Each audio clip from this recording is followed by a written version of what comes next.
Hey everyone, Hugh here coming to you with an international video that was much more impromptu than I expected.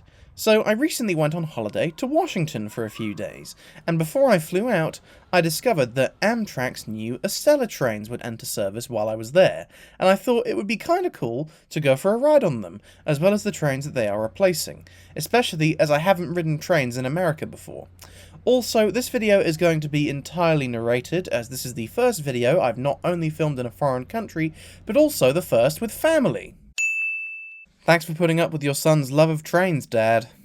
So this video is basically going to be 3 videos in one. Partly a look at the new Acela trains, an Acela fleet review looking at both the old and the new trains, and a British man's first impressions of trains in America.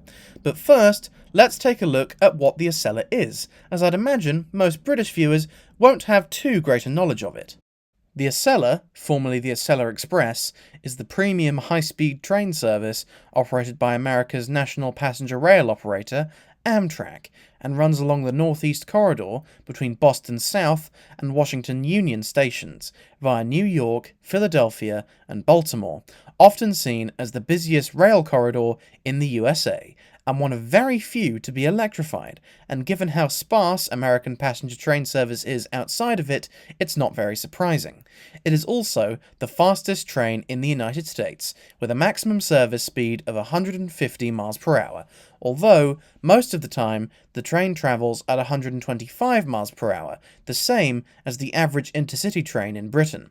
The service has been running since the year 2000, with rolling stock jointly built by Alstom and Bombardier, with power cars loosely based on the TGV duplex design of France, and tilting carriages loosely based on the LRC trains of Canada.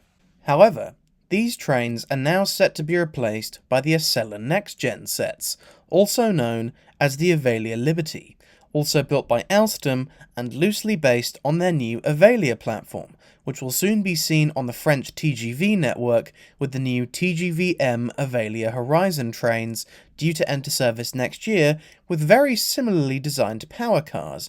The new coaching stock for the Acela is based on the AGV trains that are used by Acela, also featuring a tilting mechanism which allows for a slightly higher degree of tilt than the older trains. However, like a certain other train back home, these trains have been significantly delayed, as they began testing in 2020 with the planned introduction of 2022. And well, you can see where this is going. Apparently, one of the issues experienced was the windows shattering at high speeds, which is rather alarming, but it seems that most of these bumps have been ironed out as they are now in revenue service between Boston and Washington. Anyway, that's the explanation out of the way, time to actually ride the trains and give them a review.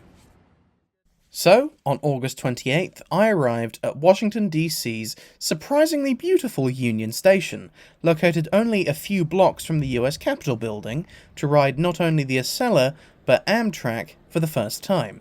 Due to it being the first day of the new NextGen trains, there were a few displays of both the inflatable and miniature kind, as well as leaflets about the new trains and their new features, but we'll get back to that train later, as I now have to catch my original Acela train to Baltimore Penn Station.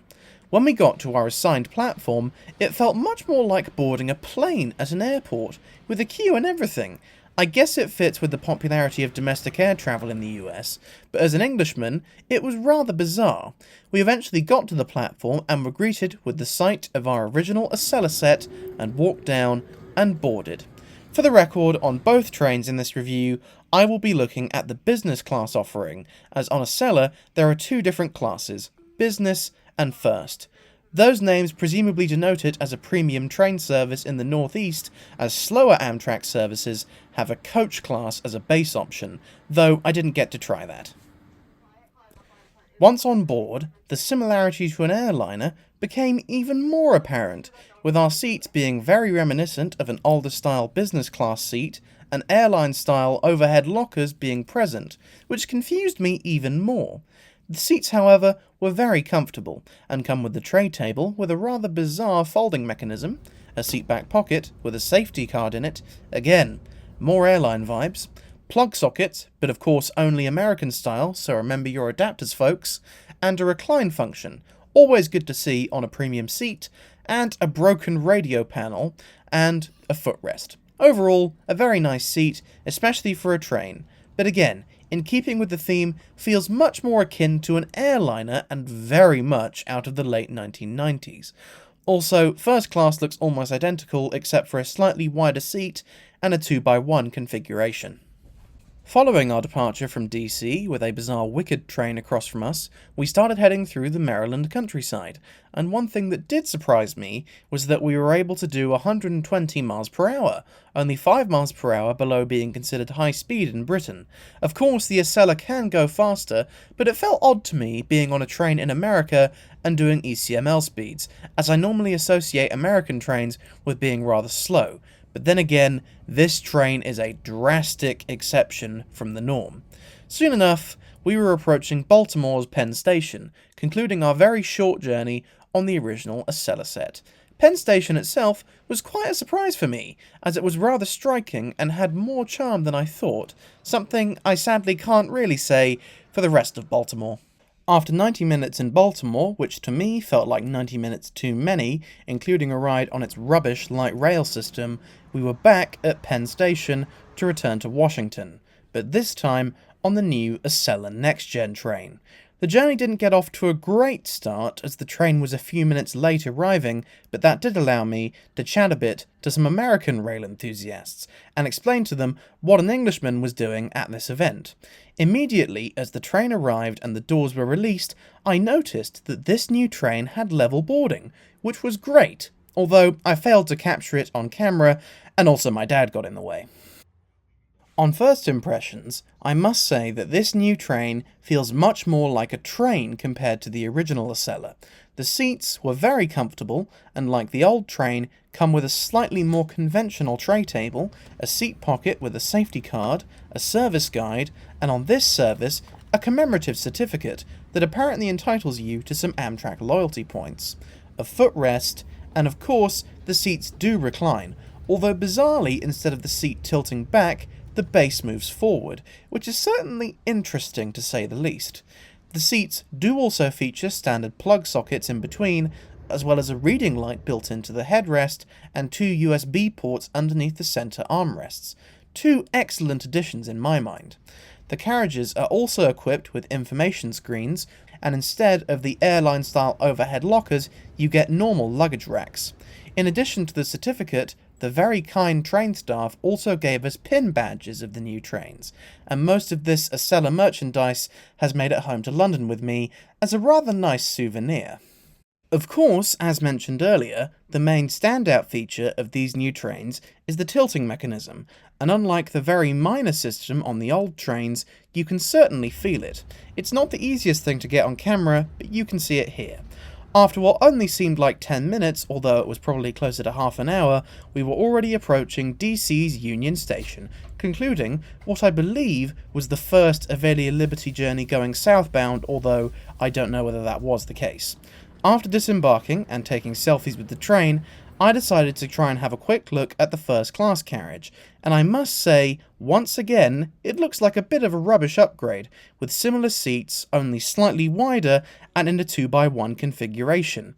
Maybe it comes with improved catering, of which I have no basis for comparison as due to the length of my journey, I didn't try either train's onboard catering. So, to end this video, what are my overall thoughts on Amtrak's Acela service, both old and new?